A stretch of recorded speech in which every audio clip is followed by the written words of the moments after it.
নমস্কার। আজ এই গুরু পূর্ণিমার পবিত্র দিনে আমার পিতামাতা, গুরুদেব এবং আমার কর্মক্ষেত্রে এবং আমার সংগঠন ক্ষেত্রে যে সমস্ত গুরুরা রয়েছে, যাদের থেকে আমি শিখেছি, শিক্ষা গ্রহণ করেছি, পথ চলতে শিখেছি, সেই সমস্ত গুরুদেবকে আমার প্রণাম। আজ আমাদের কাছে একটি গুরুত্বপূর্ণ দিন, গুরু পূর্ণিমা। গুরু ব্রহ্মা, গুরু বিষ্ণু, গুরুদেব মহেশ্বরঃ, গুরু সাক্ষাৎ পরম ব্রহ্ম, তস্मै শ্রী গুরুবে নমঃ। অর্থাৎ গুরুই ব্রহ্মা, গুরুই বিষ্ণু, গুরুদেবী মহেশ্বর, সেই গুরুই সাক্ষাৎ পরম ব্রহ্মা, তাকে নমস্কার জানাই। অর্থাৎ ভারতীয় সংস্কৃতে গুরুর কতটা গুরুত্ব রয়েছে সেটি এই শ্লোকের মাধ্যমেই বোঝা যায়, যে গুরুকে ব্রহ্মা, বিষ্ণু, মহেশ্বর এবং পরম ব্রহ্মের সাথে তুলনা করা হচ্ছে। আমরা যদি দেখি, বৈদিক কাল থেকে গুরু শিষ্যের যে পরম্পরা, সেই পরম্পরা আমরা দেখে আসছি।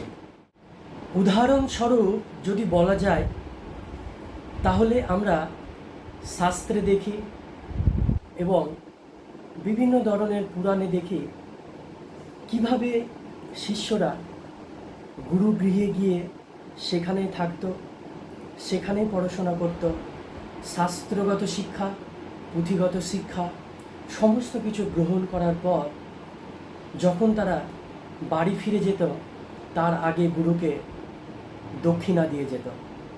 গুরুর কাছে যা নিয়েছে, গুরুর কাছে যা শিখেছে, গুরুর কাছে যা পথ চলতে শিখেছে, সেইটার ফলস্বরূপ বা সেইটার দান স্বরূপ গুরুকে কিছু দান করত। এটা আমরা দেখেছি। আমরা পুরাকালে দেখেছি যেসব মহান পুরুষেরা ছিলেন, তারা কিন্তু গুরুর সান্নিধ্যেই ছিলেন। উদাহরণস্বরূপ যদি বলা যায়, গুরু শিষ্যে একনিষ্ঠ উদাহরণ হচ্ছে একলব্য, বর্বরী এবং আমাদের স্বামী বিবেকানন্দ। এছাড়াও অনেকে রয়েছে, আমি 3টে উদাহরণ দিলাম। তারা গুরুর প্রতি কীরকম নিষ্ঠা, ভক্তি, ভগবান জ্ঞানে গুরুকে পুজো করেছেন আমরা দেখেছি। তাহলে এই রকম ছিল গুরু শিষ্য পরম্পরা। গুরু ছাড়া শিষ্যের কোনো অস্তিত্ব নেই, পথ চলতে পারে না, সুগম পথে পরিচালিত হতে পারে না, নিজেকে আদর্শবান তৈরি করা যায় না, নিজেকে নিষ্ঠাবান তৈরি করা যায় না, নিজেকে শৃঙ্খলাবদ্ধ তৈরি করা যায় না। এই সব কিছুর জন্য দরকার গুরুর। আজকের দিনটিকে গুরু পূর্ণিমার সাথে সাথে ব্যাস পূর্ণিমাও বলা হয়। ব্যাস পূর্ণিমা কেন বলা হয়? মহর্ষি ব্যাসদেব আমাদের যে বেদ, সেই বেদকে 4 ভাগে বিভক্ত করেছিলেন: ঋগ্বেদ, সামবেদ, যজুর্বেদ, অথর্ববেদ। কারণ একটাই, সমগ্র যে বেদ, বিশাল আকারের যে বেদ, সেই বেদকে মানুষের কাছে পৌঁছে দিতে, মানুষের সুবিধার্থে, পড়ার সুবিধার্থে বেদকে ভাগ করেছেন, বিভিন্ন বিষয়ের ভিত্তিতে ভাগ করেছেন, যাতে যে যে বিষয়ে জানতে চায় সেই বিষয় অনুসারে সেই বেদকে পড়তে পারে। তারপরে যদি আমরা দেখি পুরাণ, সেই পুরাণও সমগ্রভাবে একটির মধ্যেই সীমাবদ্ধ ছিল, কিন্তু মহর্ষি ব্যাসদেব তিনি পুরাণকে 18টি ভাগে ভাগ করেছেন বিষয় অনুসারে, মানুষের বোঝার সুবিধার্থে। মানুষের যে প্রশ্ন, সেই প্রশ্নের উত্তর দেওয়ার জন্য, মানুষের মধ্যে যে জানার খিদে, সে খিদে মেটানোর জন্য। এগুলোকে সুবিধার্থে 18টি ভাগে ভাগ করেছেন।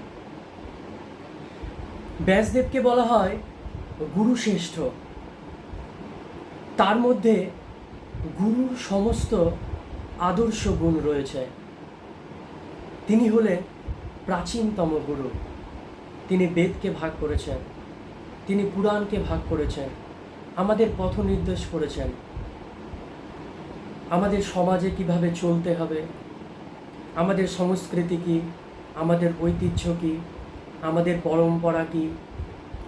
ভারতবর্ষ দেখলাম শাস্ত্র অনুযায়ী গুরুর কী মাহাত্ম্য রয়েছে। বর্তমানে জীবনেও গুরুর মাহাত্ম্য রয়েছে। সবথেকে প্রথম গুরু হচ্ছে পিতামাতা।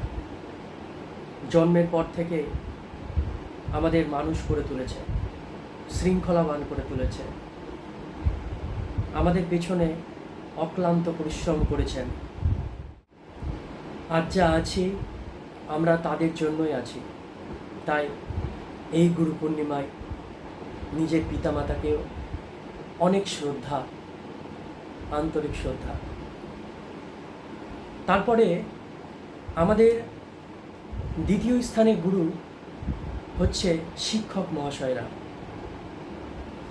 আমরা স্কুলে কিংবা টিউশনে গিয়ে যে সমস্ত শিক্ষকের কাছে শিক্ষা গ্রহণ করছি, শিক্ষা গ্রহণের পাশাপাশি অনুশাসন, শৃঙ্খলা পরায়ণ এবং তারা যে পথ চলতে আমাদের পথ নির্দেশ করছেন, তাদেরও অবদান কিন্তু আমাদের জীবনে অনেক পরিমাণে রয়েছে।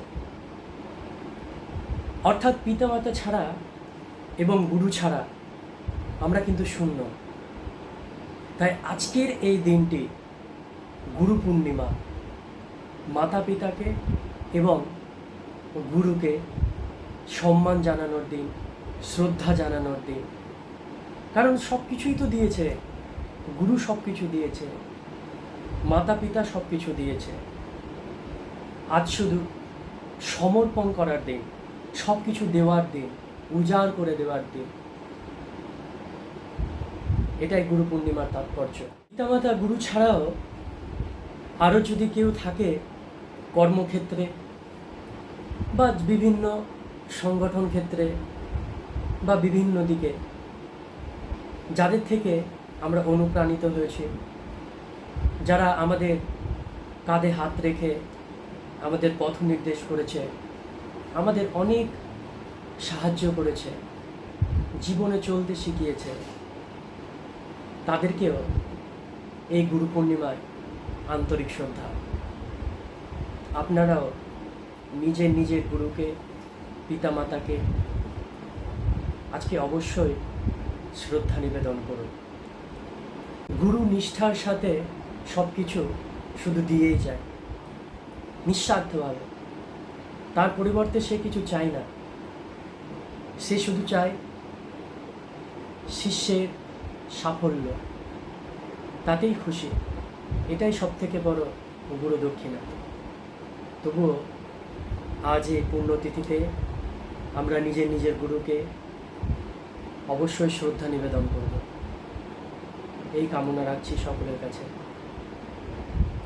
নমস্কার।